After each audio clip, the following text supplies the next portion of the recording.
Mom, I need you to handle Christmas dinner this year. It'll be 15 people from Malik's family, and you know how incredibly well you cook. Tasha's voice was deceptively casual, as if she were simply asking Loretta Vance to pick up a gallon of milk. Loretta, at 72, felt a profound stillness settle over her as she absorbed her daughter's words. 72 years of life, 45 years of marriage, 30 years a widow, and now this. 15 people, Tasha? And why exactly am I responsible for everything? Loretta asked, her grip on the phone tightening until her knuckles shone white. From the other end of the line, she heard Tasha let out an impatient sigh, a sound as petulant as any spoiled child's tantrum. Oh, Mom, because you have the free time. We work all day. Besides, Malik's house is much too small to accommodate his entire extended family. Yours is perfect. It has that wonderful large dining room and spacious kitchen. And let's be honest, nobody makes a turkey quite like you do. Loretta closed her eyes, leaning wearily against the cool surface of her kitchen wall. This very kitchen, the same kitchen where she had lovingly prepared thousands of meals for a young Tasha, where she'd waited up late for her daughter's return from teenage parties, where she'd wept silently after her husband's funeral. It felt as though her daughter had completely erased years of shared history, fundamentally misunderstanding the roles of mother and daughter. Tasha, honey, I'm not a domestic servant. I'm your mother. Please, Mom, don't be dramatic. It's just a family dinner. You can buy everything and I'll reimburse you afterward. Malik already spoke with his mother, Shonda, and she's bringing the desserts. You just need to handle the main course, all the side dishes, appetizers, and of course, clean the house thoroughly before and after. You know, the usual. The usual. A bitter laugh caught in Loretta's throat. When exactly had it become the accepted norm for her to act as a servant to her own family? When had she become so accustomed to the blatant disregard for her time, her energy, her inherent dignity? And Mom, one more thing. Malik's family is rather particular about their food. Nothing too spicy. Aunt Keisha can't eat anything with gluten. Cousin Jamal is a vegetarian. And Malik's grandmother insists on her meat being well done. Oh, and we'll need red wine, but nothing too expensive. It adds up quickly.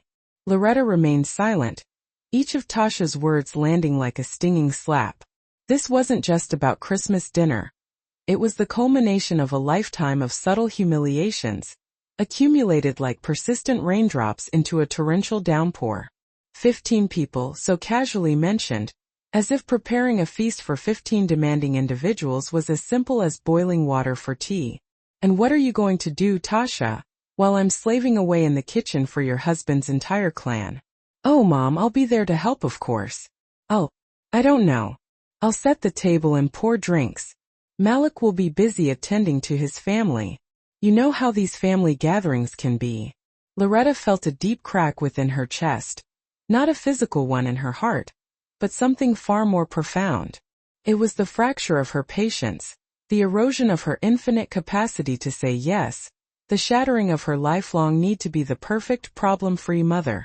For 72 years, she had been the woman who solved everything, adapted to everything, who smiled serenely even when her world was crumbling around her.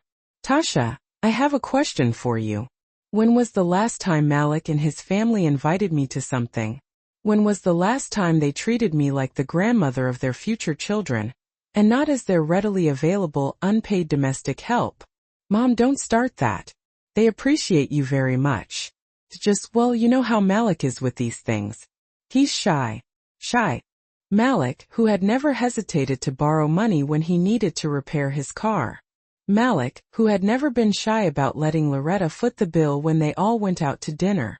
Malik, who had never been shy about using her house as a free hotel when his parents visited from out of state. All right, Tasha, I understand perfectly. Loretta's voice had subtly shifted. It no longer held the familiar warmth of the understanding, ever-available mother. It was colder, more calculated, undeniably different. Tasha seemed to sense the change, her tone growing sweeter, more manipulative. That means yes, Mom. You'll take care of everything. I promise it's going to be a beautiful Christmas, and everyone will remember how amazing you are at cooking.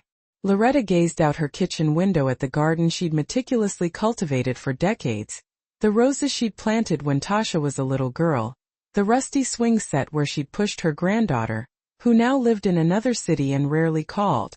Her world had shrunk, reduced to its sole function of being of service to others. Tasha, my love, I have some news for you. Your husband and his relatives are coming for Christmas. Perfect. Then I'm going on a trip, and you can take care of everyone because I'm not a babysitter, much less a paid employee. The silence on the other end of the line was deafening. Loretta could almost hear her daughter's panicked thoughts. She imagined Tasha's ashen face, her eyes wide with horror at the prospect of organizing a dinner for 15 demanding individuals all by herself. What?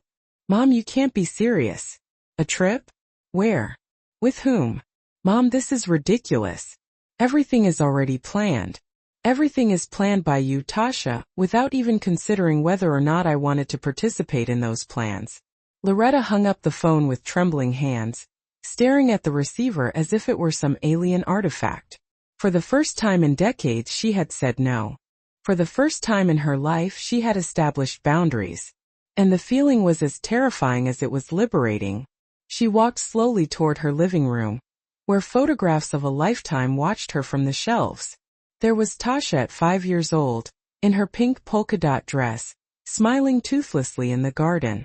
There was her late husband, Clarence, handsome and youthful in his military uniform, before life had dealt them a series of crushing blows, bills, illnesses, and profound disappointments. There were photos of Tasha's early Christmases, when Loretta had believed that being a mother was all she needed to be truly happy. When had this insidious erosion of self begun? When had she ceased being Loretta, the woman with her own dreams and aspirations, and become simply Tasha's mom? She recalled the day Clarence died 30 years ago. Tasha had been barely 15, and Loretta had vowed then and there to be both father and mother, that her daughter would never want for anything. And she had kept that promise, tirelessly working double shifts at the factory until her hands were rough and her shoulders stooped. She sold her wedding jewelry to pay for Tasha's college education. She relinquished the possibility of finding love again because Tasha needed stability. She swallowed her loneliness for 30 long years because her daughter was, without question, her priority. When Tasha married Malik 5 years earlier, Loretta had believed she could finally start to live a little for herself, that her now adult, established daughter would no longer need so much from her. How naive she had been. The first favor arrived 2 months after the wedding. Mom, can you lend us $2,000 for the down payment on Malik's car? We'll pay you back next month. Next month never came, but more requests followed. Mom, can you watch the house while we're on our belated honeymoon in Cancun? Mom, can you host Malik's parents when they visit? Our house is too small. And Loretta always said yes, always smiled, always made herself available. She walked to her bedroom and opened her nightstand drawer, where she kept her important documents. There was the notebook where she meticulously recorded all family expenses. For years she had maintained these meticulous records, not out of distrust but out of habit, as a working woman who understood the true value of every cent. The numbers hit her like a physical blow to the stomach. In the past 5 years she had spent over $15,000 on Tasha and Malik. $15,000 that had come from her pension, from her lifelong savings, from the money she had carefully set aside for her own medical expenses in her later years. Malik's birthday dinner, $100. Tasha's car repair, $800. Christmas shopping for the entire family, $950. Flights for Tasha and Malik to visit their in-laws, $600. Tasha's rent when Malik lost his job, $1,200 for 3 months. And never, not once, had they asked how she was doing, if she needed anything, if she had enough money for her medications, or to repair the leaky roof she'd been ignoring for 2 years because she prioritized Tasha's perceived emergencies. She sat on the edge of her bed and, for the first time in years, allowed herself to cry. These weren't tears of sadness, they were tears of incandescent rage. Rage at Tasha for taking her for granted. Rage at Malik for treating her like a free domestic worker. But most of all, rage at herself for allowing this to happen. The phone rang. It was Tasha again. Mom, please. You can't do this to me. I already told Malik you were going to cook. He already invited his entire family. What am I going to do now? I don't even know how to cook for so many people. Loretta replied with a newfound calm she hadn't known she possessed. Mom, this is absurd. Cancel that ridiculous trip. Where are you going to go alone? With what money? Let's be realistic. You can't travel alone at your age. At her age. As if turning 72 had automatically transformed her into an invalid who required permission to make her own decisions. As if being a grandmother obligated her to forever relinquish her right to be a woman with her own desires and aspirations. Tasha, I have more than enough money to travel. The same money I've been spending on you for years. What are you talking about? We've never asked you for money. The lie was so blatant that Loretta felt a wave of nausea. Had Tasha truly forgotten all the loans she'd never repaid? Or had she simply decided they didn't count because they came from her mother? Tasha, I have all the receipts, all the irrefutable proof. Every cent I've spent on you for the past 5 years is meticulously documented. Silence. Then Tasha's voice, smaller, more insecure. Mom, that's different. We're family. Families help each other. You're right, my love. Families help each other. When was the last time you helped me? More silence. Loretta knew Tasha was frantically conducting a mental inventory, desperately trying to recall some gesture of generosity toward her mother. She wouldn't find it because it simply didn't exist. I'm always here for you, Mom. I always call you. You call me when you need something. There's a difference. The truth hung heavy in the air. A stark accusation. Loretta got up and walked to her window, looking out at the street where she had lived for 40 years. The same street where she'd raised Tasha, where she'd mourned Clarence's death, where she'd grown old, waiting for someone to treat her with the respect she deserved. Tomorrow I'm going to the travel agency, she finally said. And you're going to have to figure it out yourself. That night Loretta couldn't sleep. She lay awake staring at her bedroom ceiling, listening to the familiar sounds of her house, the hum of the old refrigerator, the persistent drip from the bathroom she'd never had the funds to repair because there was always something more urgent to pay for, the creak of the old timbers settling with the weight of years. At 3 o'clock in the morning, she got up and went to the kitchen. She brewed a cup of chamomile tea, the same kind she used to make for Tasha when she was a little girl, plagued by nightmares. How ironic that now it was she who was haunted by nightmares. But these were real visceral nightmares and they had names. Ingratitude, emotional abuse, and the crushing weight of having wasted 30 years of her life being the person everyone needed, but no one truly valued. She sat at the kitchen table with her lukewarm tea and began to remember. Not the sweet, carefully curated memories she'd been clinging to for years, but the others, the ones she'd buried deep because they were too painful to confront. She remembered the first time Tasha had made her feel truly small. It was 3 years ago at her neighbor's baby shower.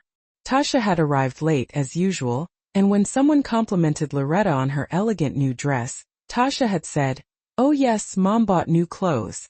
I hope she didn't spend too much. You know how old people are with money. Old people." As if being old was synonymous with being irresponsible. As if her 72 years of experience working and managing money meant nothing compared to Tasha's 28 years of living hand-to-mouth, reliant on favors and handouts. She remembered the day Malik had eaten at her house for the first time. When he just started dating Tasha. Loretta had cooked for hours chicken and green sauce, saffron rice, refried beans, handmade tortillas, 3 different types of salsa. Malik had eaten without looking up from his plate, without a thank you, without a single expression of appreciation. In the end he'd audibly burped and said, "It's all right. But my mom Shonda puts more chili in hers." Tasha had laughed. Her own daughter had laughed at the insult directed at her mother. She remembered all the Christmases when she'd cooked for 10, 12, 15 people for Malik's family while they sat in her living room watching television and criticizing everything. The house was too cold, the music too loud, the decorations too simple. And Tasha never ever defended her. Never. She remembered the day she'd had to go to the emergency room because she deeply cut her hand while preparing a meal for Malik's birthday. Tasha had arrived at the hospital 2 hours later, not because she'd been busy, but because she'd been at the beauty salon. "Oh, Mom, was all that drama necessary?" "Just a few stitches. Just a few stitches." As if her mother's pain was always something insignificant, something easily dismissed. She remembered when she'd sold Clarence's engagement ring, the only valuable keepsake she had of her late husband, to lend Tasha $3,000 when Malik had lost his job. Tasha had promised to repay her in 3 months. That had been 2 years ago. She remembered the time she'd been sick with the flu for a week, so ill she could barely get out of bed. And Tasha hadn't come to see her, not once. But the very day she felt a little better, Tasha had called to ask her to water the plants at her house because they were going on a romantic weekend getaway. And she remembered, with a clarity that surprised her, the precise moment when she had ceased being a person and become merely a function. It had been the day of Aunt Helen Vance's funeral, Clarence's sister. Loretta had been weeping, heartbroken over the loss of her sister-in-law, with whom she'd shared so many years of laughter and confidences. Tasha had approached, not to offer comfort but to whisper in her ear, "Mom, stop crying so much. People will think you're overreacting. Besides, I need you to go early tomorrow to pick up my dress from the dry cleaner. I need you to go. Not, could you? Or would you mind? But, I need you to go." The tone of a demanding employer. Her tea had grown cold in her hands, but Loretta hadn't noticed. She was too preoccupied with processing 30 years of small deaths, small humiliations, moments when she'd swallowed her dignity to maintain the illusion of family harmony. The phone rang again. It was 4 a.m. "Mom, are you awake? I can't sleep thinking about this. Malik is furious with me. He says, how am I going to sort out dinner? His parents already bought their plane tickets. You can't do this to me." Tasha's voice was desperate, but Loretta no longer felt the automatic urge to rescue her. For the first time in her life, her daughter's problems sounded like problems her daughter had created, and that her daughter could solve. "Tasha, it's 4 o'clock in the morning. I know, but I just can't sleep. Mom, please, let's be reasonable. We can find a solution. What if I pay for all the ingredients? What if I help you more in the kitchen?" As if the problem was the amount of help, and not the fundamental fact that they had planned to use her house, her time, her energy, and her money without even asking if she agreed. "Tasha, the solution is very simple. Have dinner at your house. But our house is too small. Then rent a hall. That costs money. And my time, my house, and my labor don't cost money, do they?" Silence. A long, heavy silence that held 30 years of unspoken truths. "Mom, I don't know what's wrong with you lately. You're being very strange. Very selfish. Selfish. The word every woman who dares to set boundaries hears sooner or later. The word used to shame women, to make them feel guilty for having their own needs. Tasha, I'm hanging up now. And don't call me again until you've found a solution that doesn't involve me. Mom." Loretta hung up the phone and unplugged it from the wall. The silence that followed was the most beautiful she had heard in years. The next morning, Loretta woke up with a strange feeling in her chest. At first, she thought it was anxiety, but after a few minutes, she realized it was something she hadn't felt in decades: freedom. For the first time in 30 years, she didn't have to wonder what Tasha needed, what problem she had to solve, what sacrifice she had to make. She dressed carefully, choosing her favorite cream blouse, the one Tasha always criticized, saying it made her look too old. She combed her hair in front of the mirror and, for the first time in years, truly looked at herself, not to search for wrinkles or gray hairs to conceal, but to recognize herself. There stood Loretta Vance, 72 years old, a widow, a mother, but above all a woman. She walked toward downtown with a newfound firmness in her step. Every block she covered felt like an act of fierce independence. The travel agency was on Main Street, between the pharmacy where she bought her medications and the bakery where she'd bought bread every day for 40 years. "Good morning, ma'am. How can I help you?" The young woman behind the counter had a genuine smile, not the forced, perfunctory smile Loretta had learned to recognize in people who saw her only as someone's grandmother. I want to take a trip for Christmas. How wonderful. Do you have a destination in mind? Are you traveling with family? I'm traveling alone, and I want to go as far away from here as possible. The agent, whose name was Tanisha Miller, according to her name tag, showed no surprise or pity. She simply opened her computer and began to show Loretta her options. We have some beautiful packages for solo travelers. Are you interested in beaches, mountains, historic cities? Loretta looked at the photographs Tanisha showed her. White sand beaches in Cancun, snowy mountains in Switzerland, cobblestone streets in Spain. 4 years she had only seen these places in magazines she flipped through in the doctor's waiting room, thinking they were dreams for other people, for people who had the right to be happy. How much money are you planning to spend? Tanisha asked gently. Loretta thought of the $15,000 she had meticulously documented in her notebook. $15,000 she had given away without a second thought, without asking for anything in return, believing that love was synonymous with self-sacrifice. I have $5,000, she said. And as she said it, she realized it was the first time in years she was talking about her money, not the money she had to set aside for Tasha's emergencies. Tanisha smiled more broadly. With $5,000 we can do something incredible. How about a tour of Spain and Italy? 3 weeks visiting Madrid, Barcelona, Rome, Florence, hotels steeped in history, meals included, English-speaking guides. It's perfect for someone who wants to rediscover themselves. Rediscover herself. The words resonated in Loretta's chest like the chime of a distant bell. When was the last time she had done something simply to rediscover herself? I'm interested. When would it depart? We have a departure on December 20th. You would return on January 10th. Exactly during the Christmas holidays, exactly when Tasha expected her to be cooking for 15 strangers in her own house.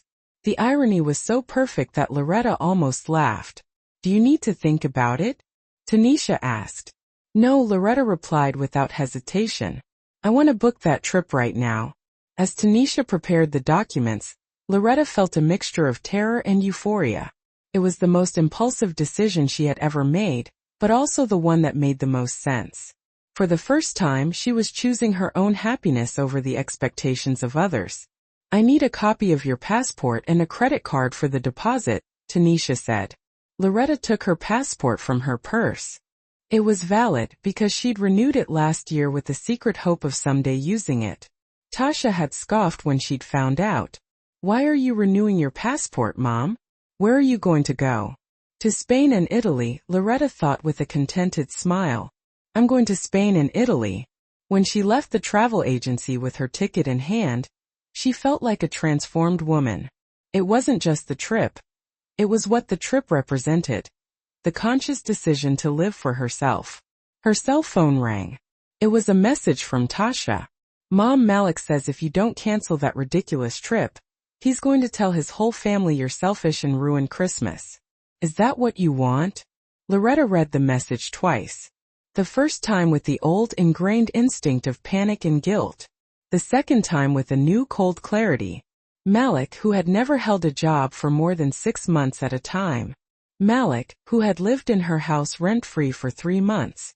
Malik, who ate her food, used her electricity, her water, her internet, and now had the audacity to call her selfish. She typed a clear, concise reply. Tell Malik he can tell his family whatever he wants. I'll be in Europe so I won't hear him. The reply came immediately. Europe? Are you crazy? With what money? With my money, Loretta wrote, and then after a moment's thought she added, the same money I've been spending on you for years. Her phone started ringing immediately. Tasha was calling her. Loretta looked at the screen, saw her daughter's name, and for the first time in her life, decided not to answer. She turned off the phone and put it in her purse. She had more important things to do than listen to Tasha's reproaches and manipulative tactics. She had to buy luggage. She had to check what clothes to take to Europe in December. She had to start living the life she'd been postponing for 72 years. As she walked toward the luggage store, Loretta felt lighter with each step. It was as if she had been carrying an invisible backpack full of stones for decades and had finally taken it off. For the first time in 30 years, she had something to look forward to, and it had nothing to do with making someone else happy. For the next 3 days, Loretta kept her phone turned off, not because she was afraid of Tasha's calls, but because she had discovered something truly wonderful: silence. The silence of not having to justify her decisions to anyone. The silence of not having to justify her happiness was profoundly peaceful. She spent those days preparing for her trip with the giddy excitement of a teenager anticipating a first date. She purchased a new suitcase, wine red, elegant, and undeniably practical. She bought clothes she'd never dared to wear before. A stylish beige coat that lent her an air of sophistication, brightly colored scarves that added a touch of vibrancy, and comfortable yet pretty shoes perfectly suited for strolling European streets. At the downtown bookstore, she acquired a comprehensive guide to Spain and Italy, spending hours poring over the maps, meticulously marking the places she longed to visit. The Prado Museum in Madrid, where she would finally see in person the paintings she'd admired for years in books. The Sagrada Familia in Barcelona, that breathtaking basilica, a structure so impossibly beautiful it seemed to belong to a dream. The Colosseum in Rome, where she would conjure the lives of people who had lived and breathed 2,000 years ago. The canals of Venice, where she would savor a coffee while watching the gondolas glide serenely by. For the first time in decades, she had a plan entirely her own, something that didn't involve the needs or well-being of anyone but herself. On the fourth day, she decided to switch on her phone.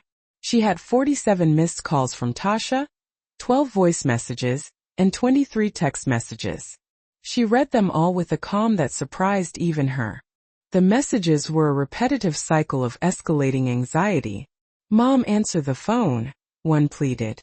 Another, sharper, declared, "Mom, this is ridiculous. You're acting like a child." The messages continued, weaving a pattern of anger, emotional manipulation, and self-victimization. "Malik says if you don't change your mind, we're going to have to find another solution," one read. "Mom, Malik's family already bought their plane tickets. You can't ruin Christmas for so many people," another lamented. Accusations of selfishness punctuated the messages. "I'm very disappointed in you. I never thought you'd be so selfish. Mom, please. I need you." It was a textbook example of psychological manipulation, a tactic she'd been subjected to for years, but one that finally held no power over her. She dialed the number of her friend Miss Ruby B. Walton, the only person she knew who had consistently offered her unflinching honesty, even when that honesty was painful. "Loretta, where have you been? Tasha called me yesterday asking if I knew where you were." She sounded hysterical. "B, I need to tell you something and I need you to be honest with me." They met at their usual corner cafe, the same one where they'd met weekly for the past 10 years. Miss Ruby, at 74, remained the direct and unfiltered woman she'd always been. She'd been widowed the same year as Loretta but had chosen a drastically different path. She'd learned to drive, taken painting classes, traveled extensively with tour groups, and even enjoyed a couple of discreet romantic relationships. "You look different," was the first thing B said when she saw her. "You look more like yourself." Loretta recounted everything: Tasha's calls, the demand to organize a Christmas dinner for 15 people, her refusal, and the European trip she'd booked. Miss Ruby listened patiently, offering occasional nods of understanding until Loretta finished. "And what do you think?" Loretta asked. "Am I being selfish?" B laughed, a laugh that sounded like jingle bells. "Oh, Loretta, do you know how many years I've been waiting for you to have this conversation with yourself?" "What do you mean?" "What do I mean? I've seen how Tasha treats you for years. I've seen how you let yourself be treated. And every time I've tried to tell you something, you defend her. But she's my daughter, B. But she's going through a difficult time. But when you're a mother." Sound familiar? Loretta felt her cheeks flush. Yes, it sounded painfully familiar. She had used those very same excuses for years to justify the unjustifiable. "B, do you think I'm a bad mother for going on a trip for Christmas? I think you're a woman who is finally learning the difference between being a good mother and being a useful mother. A good mother teaches her children to be independent, responsible, grateful. A useful mother does everything for her children until they forget how to do things for themselves. Miss Ruby's words were like refreshing rain on parched earth. Loretta had been a useful mother, not a good one. She had solved all of Tasha's problems, rendering Tasha incapable of solving her own. She had given so much unconditional love that Tasha had learned to take it for granted. But isn't a mother supposed to always be available for her children? Loretta, Tasha is 33 years old. She's not a child. She's an adult woman who is married and has her own home. If at 33 she can't organize a Christmas dinner without her mom doing everything, the problem isn't you. The problem is you never taught her she could do it herself. But after Clarence died, I wanted to do everything for her. And that was fine when she was 15. But you kept being everything to her when she was 20 and 25 and 30. And now she believes that's your job, that you exist to solve her problems. Loretta sat silently, processing her friend's insightful words. It was painful to acknowledge that she might have loved Tasha in the wrong way. That by shielding her from life's challenges, she'd inadvertently crippled her ability to cope independently. What do I do if she never speaks to me again? Then you'll discover if she really loves you, or if she just loves what you do for her. The truth, simple yet agonizing, struck her. For years, Loretta had confused being needed with being loved. She'd believed that as long as Tasha required her, she would be loved. But true love, she now realized, doesn't come with a list of conditions. It isn't contingent upon usefulness. Do you know what's the saddest thing about all this? Be asked. That Tasha doesn't even really know who you are. She only knows the version of you who solves problems and gives money. She doesn't know Loretta, the woman, the one who has her own dreams and deserves respect. For the first time in days, Loretta felt tears welling up, not from sadness, but from a profound sense of relief. Someone had finally seen her, understood that she was more than just a maternal function. Go to Europe, he said, taking her hand. Go and rediscover who you are when you're not being someone else's mom. The next day, Loretta decided to confront the situation head-on. She couldn't embark on her European adventure with the weight of an unresolved conflict. She needed a final face-to-face conversation with Tasha to establish definitive boundaries. She turned on her phone and dialed her daughter's number. Mom, finally, where have you been? I've been so worried. Malik says, you probably hit your head and that's why you're acting so weird. There it was again, the insincere concern immediately followed by an explanation that painted her as a senile old woman. Malik, of course, had a convenient medical theory to explain her behavior. Malik, who had never demonstrated genuine concern for her well-being. Tasha, I need you to come to my house. We need to talk. Talk about what? About canceling that ridiculous trip and sorting out Christmas dinner like adults? Come at 3 o'clock in the afternoon and come alone. Alone? Why? Malik also wants to talk to you. He says you need to understand the reality of the situation. The reality of the situation. According to Malik, the man who has lived in her house for 3 months without paying rent, now wants to explain reality to her. Tasha, either you come alone or you both leave. I'm not negotiating this. Tasha arrived with an air of annoyance, like a teenager unjustly punished. She sat on the sofa with her arms crossed, radiating resentment. Mom, this has to stop. You're acting like a spoiled child. The whole family is talking about you. What family, Tasha? Malik's family, who has never invited me to anything. The family who only knows me as the woman who cooks for free for their gatherings. That's not true. They appreciate you very much. When was the last time any of them asked me how I was? When was the last time they brought me a gift or invited me to eat or just called me to chat? Tasha opened her mouth to answer but remained silent. Both knew the answer. Never. Tasha, for 5 years, I've been your husband's family's unpaid domestic worker. And for 5 years you've been okay with that. That's not true. We always treat you. What, Tasha? You've always treated me with respect. Always considered my feelings. Always valued my time? Loretta rose and retrieved her expense notebook. She placed it on the coffee table, opening it to the page where she'd meticulously tallied the costs. That's what I've spent on you in 5 years. Money that came from my pension, from my savings, from the money I should be saving for my old age. Tasha stared at the figures with wide, disbelieving eyes. Mom, we never asked you to keep track. You're right. You never asked me to keep track. Nor did you ask my permission before spending my money. You just assumed it was available to you. But we're family. Families help each other. Tell me, Tasha, how have you helped me in these 5 years? Silence. A silence so profound, the ticking of the kitchen wall clock was clearly audible. I'm always here when you need me. When have I needed you, Tasha? Give me an example. More silence. Tasha frantically searched her memory for an instance where she'd given instead of received. When you were sick. When I was sick with the flu last year. You didn't come to see me even once. I found out later you had been at the spa with Malik's friends. Tasha's cheeks flushed crimson. It's just, I didn't know you were that bad. I sent you 3 messages saying I felt very sick. You never replied.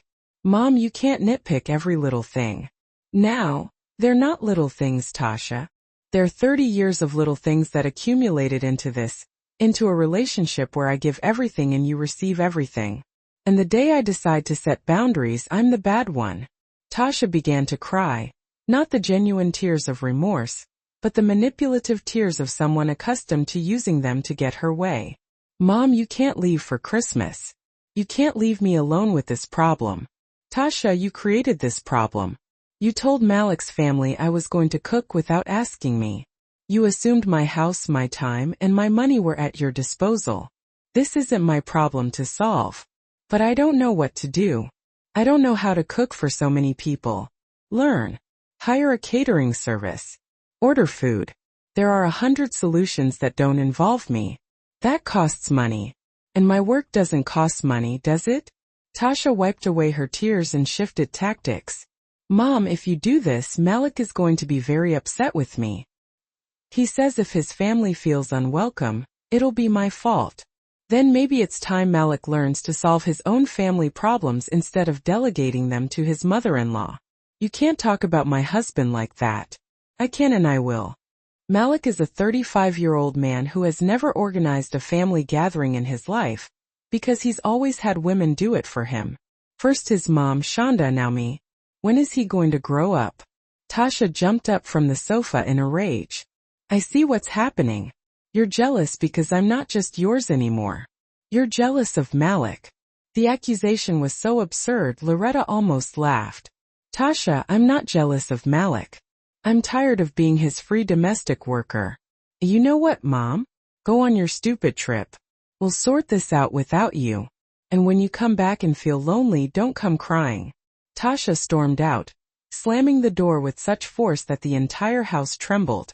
Loretta stood in the middle of her living room, breathing deeply. For the first time in 30 years, she had spoken her mind, and the world hadn't ended. The following days unfolded in a surprising calm. She expected guilt, self-doubt, remorse, the familiar inner voice telling her she'd been too harsh. But that voice remained silent.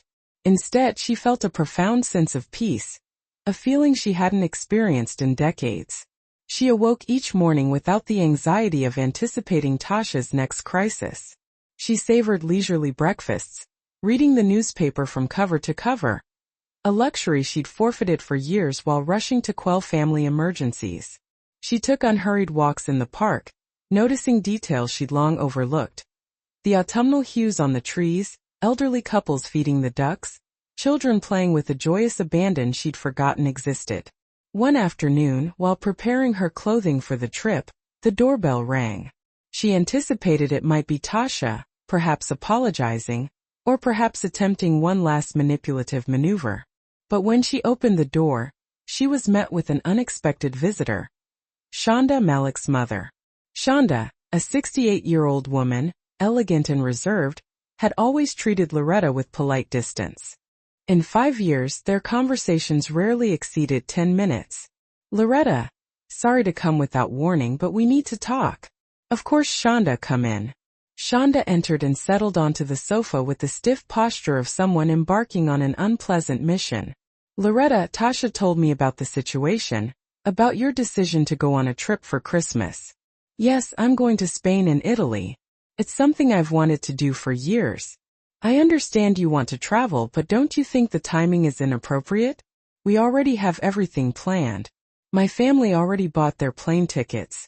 Loretta carefully studied Shonda's face. Her words held no overt malice, yet there was the familiar automatic assumption that others' plans took precedence over her own. Shonda, can I ask you something?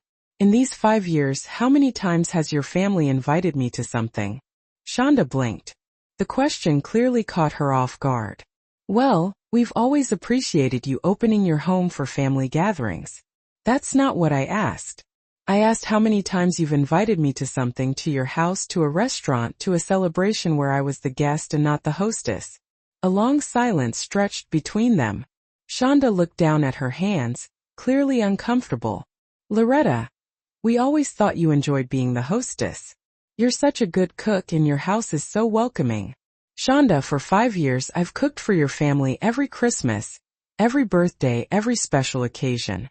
I've spent thousands of dollars on food, decorations, gifts. I've cleaned my house before and after every gathering. I've washed mountains of dishes. And in 5 years no one in your family has genuinely thanked me. But Loretta, we always. Last year at Christmas dinner, your sister Keisha criticized my turkey, saying it was too dry. Your brother-in-law, Elias, complained there wasn't enough beer. Your son, Malik, burped at the table and then fell asleep on my sofa while I washed the dishes. Is that appreciation, Shonda? Shonda flushed, clearly aware of the truth in Loretta's words, yet having never considered the situation from the hostess's perspective. Loretta, I hadn't realized. Of course you hadn't realized, because for 5 years all of you have seen me as part of the furniture at family gatherings. The woman who cooks, cleans and pays, but who doesn't have her own feelings. That's not true. Shonda, tell me something. Do you know my favorite color? Do you know what kind of music I like? Do you know if I have hobbies, dreams, interests that aren't cooking for your family? Shonda looked at her with wide eyes, clearly realizing she knew absolutely nothing about Loretta as a person. I hadn't thought exactly. You hadn't thought, because for your family I'm not a person. I'm a function. Shonda remained silent for a long moment. When she finally spoke, her voice was different, softer. What can we do to fix this? Nothing. Shonda, you can't fix 5 years of disrespect with an apology. And I don't want you to fix it anymore. But Christmas dinner. Christmas dinner can be at a restaurant, at your house, at Tasha's house, or anywhere that isn't mine. For 5 years, you have taken for granted that my house was available for your gatherings. This year you will learn to make other plans. I know we've made mistakes, but don't you think cutting all contact is extreme? I'm not cutting all contact. I'm setting boundaries. I'm telling you that I'm no longer going to be your family's unpaid domestic worker. Shonda stood to leave, but before reaching the door she turned back. Can I ask you something personal? Of course. Have you ever been happy doing all these things for us? The question struck Loretta like a physical blow, not because it was cruel, but because of its genuine honesty, and the devastatingly honest answer it elicited. No, Shonda, I haven't been happy. I've been so busy being useful that I forgot how to be happy. Shonda nodded slowly, as if a crucial piece of the puzzle had finally fallen into place. I hope you find that happiness on your trip. After Shonda left, Loretta sat in her kitchen with a cup of tea. For the first time, someone from Malik's family had acknowledged her right to happiness. It was a small step, but it was significant. She looked at the calendar on the wall. 5 days until her flight. 5 days to leave behind 30 years of being the woman who solved others' problems and begin being the woman who lived her own life. The phone rang. It was Miss Ruby. How's everything, Loretta? I think I'm finally learning the difference between being needed and being respected. And how does that feel? Loretta smiled.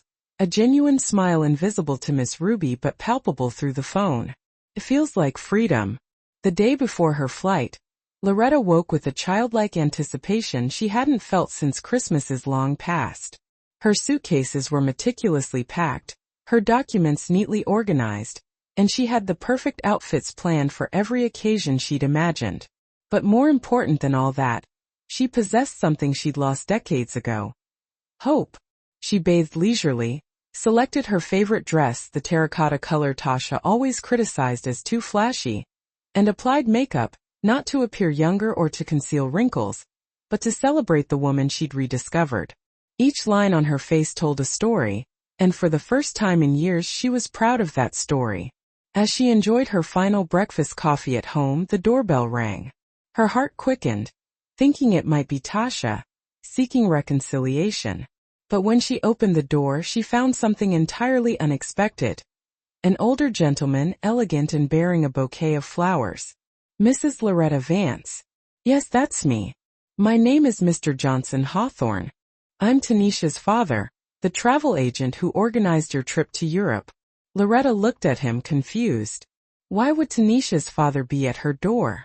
Tanisha told me about you, Mr. Johnson continued with a warm smile. She told me you're a brave woman who's going to travel alone to Europe for the first time. And I'm also planning the same trip, the same dates, almost the same itinerary. Loretta felt her cheeks flush.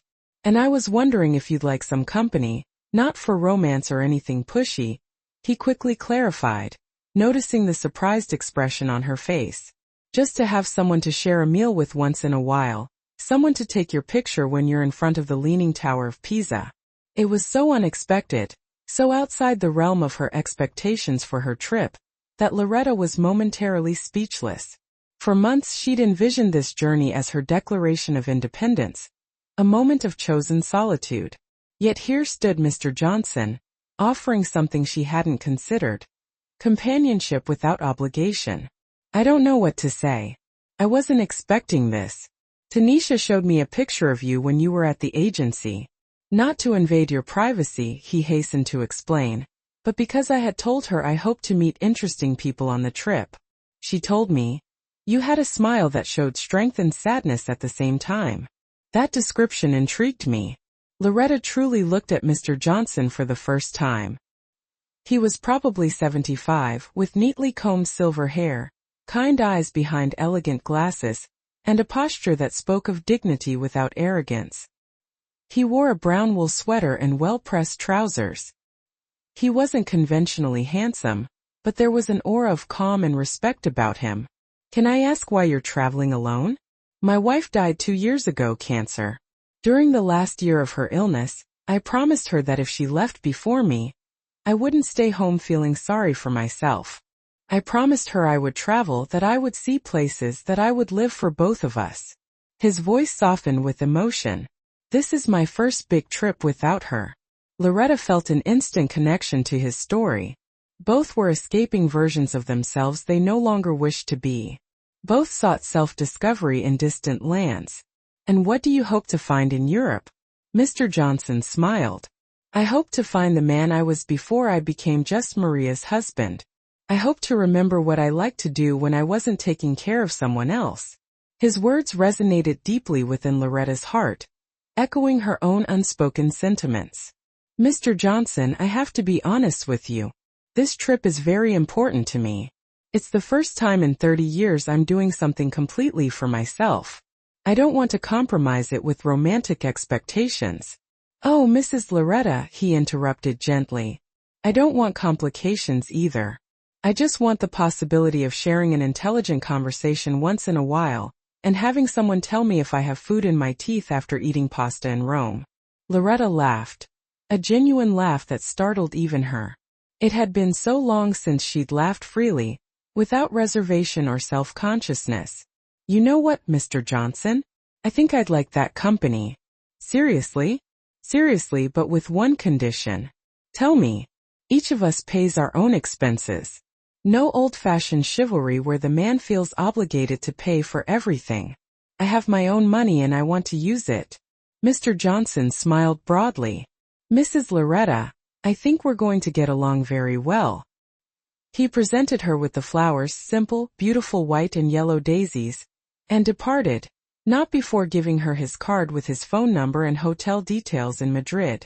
After he left, Loretta stood holding the flowers, feeling like a teenager again. Not because Mr. Johnson represented a romantic prospect, it was too soon for such considerations, but because someone had seen more in her than a useful mother or a readily available grandmother. Someone had glimpsed a fascinating woman. She arranged the flowers in a vase and placed them on the kitchen table. Tomorrow she would be on a plane to Madrid, and for the first time in decades, she felt a profound sense of the unknown, a lack of predetermined outcomes. This uncertainty, once a source of crippling terror, now filled her with exhilarating anticipation. The telephone rang. It was Tasha. "Mom, your flight's tomorrow, right?"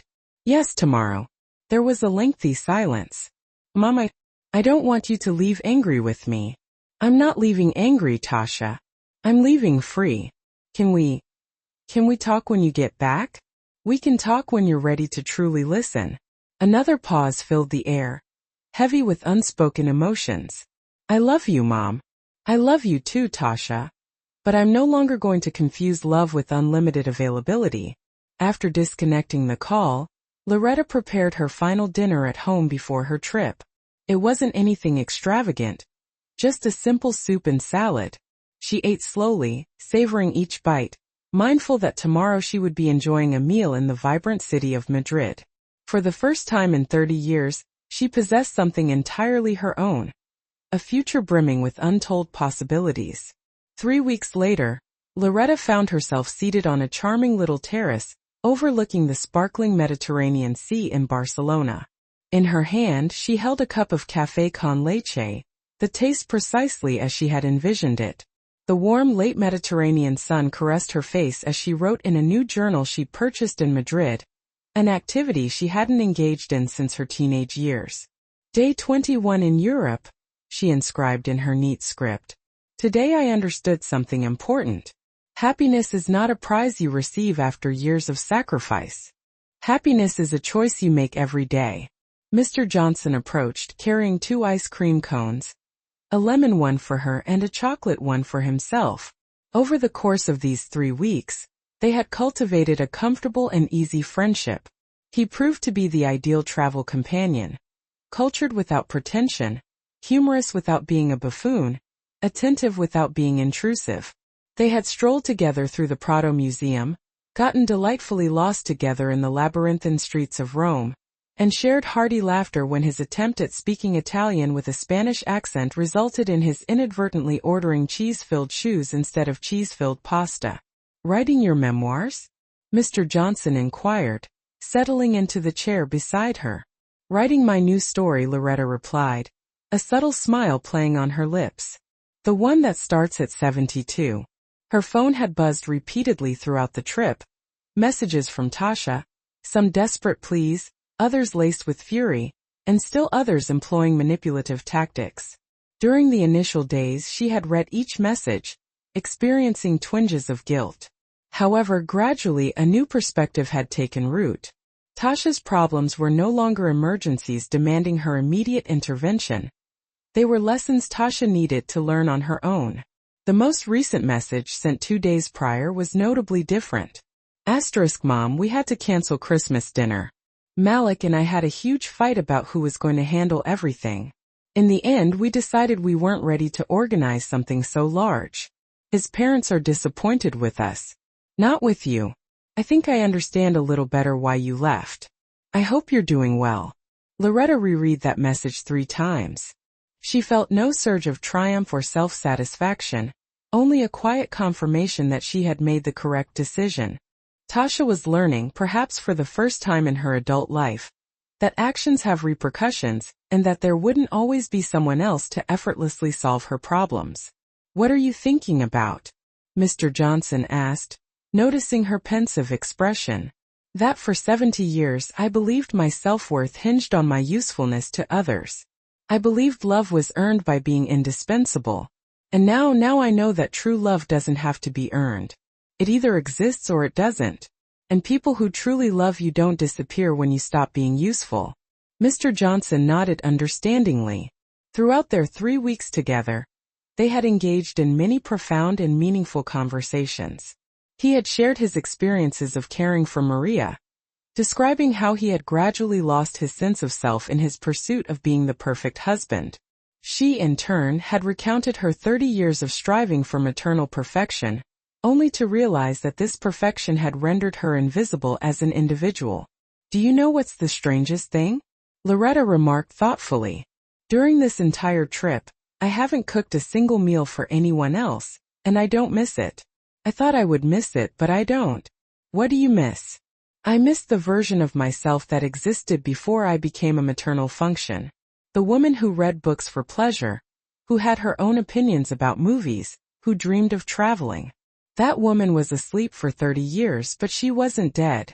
The sun began its descent over the Mediterranean, painting the sky in hues that defied description. Tomorrow would mark her final day in Europe before her return home. But home no longer resonated with the feeling of a prison. It sounded like a place where she could continue to nurture the woman she had rediscovered on this transformative journey. Mr. Johnson, can I confess something to you? Of course. When I was young before I got married, I wanted to be an art teacher. I never told anyone because it seemed like a silly dream.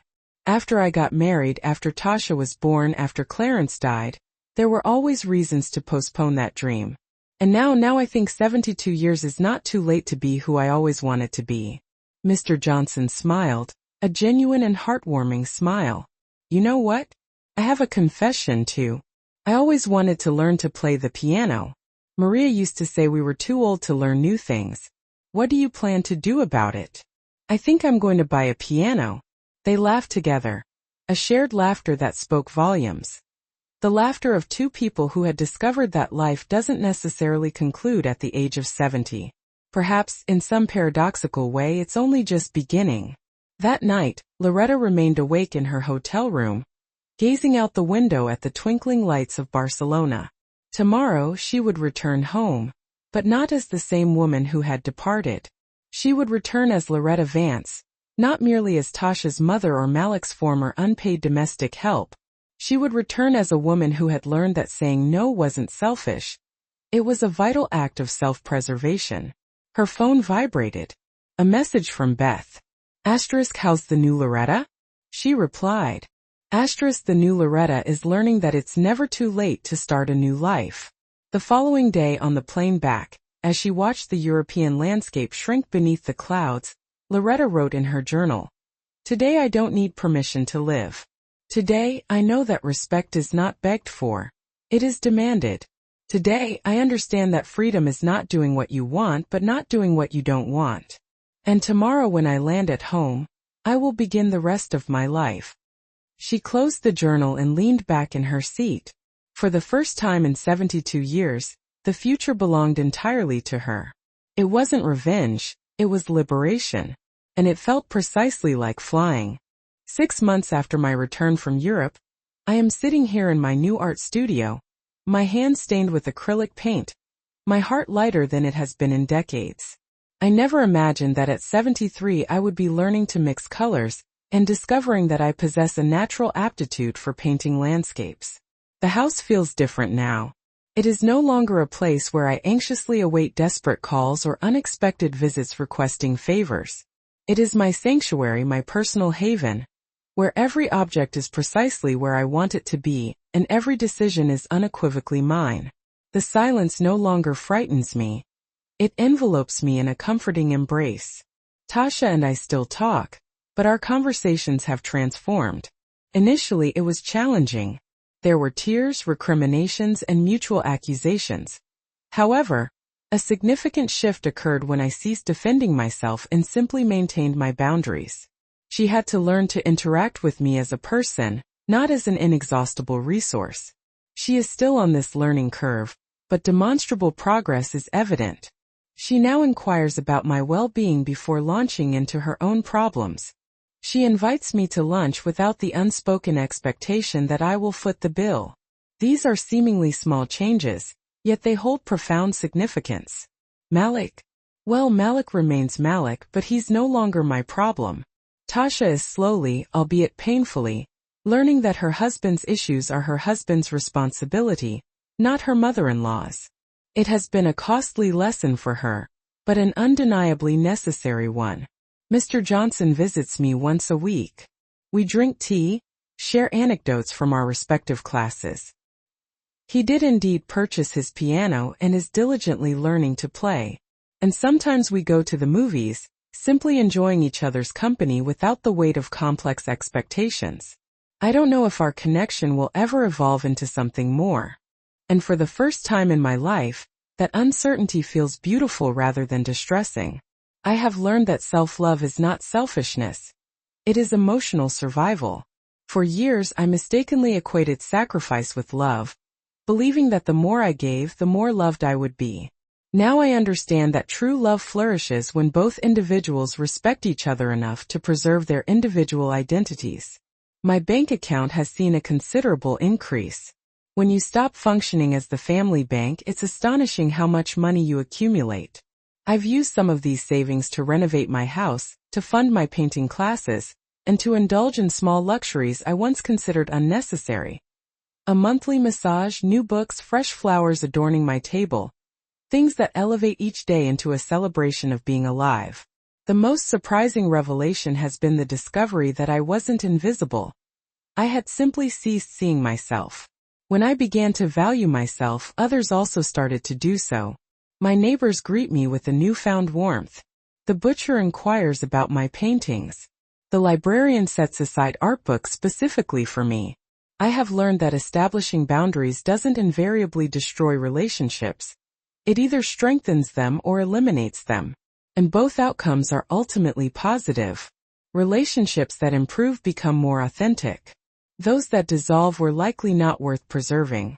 Some days I feel a pang of sadness for the years lost, for the woman I once was, the woman who believed herself indispensable when in reality she was easily replaceable.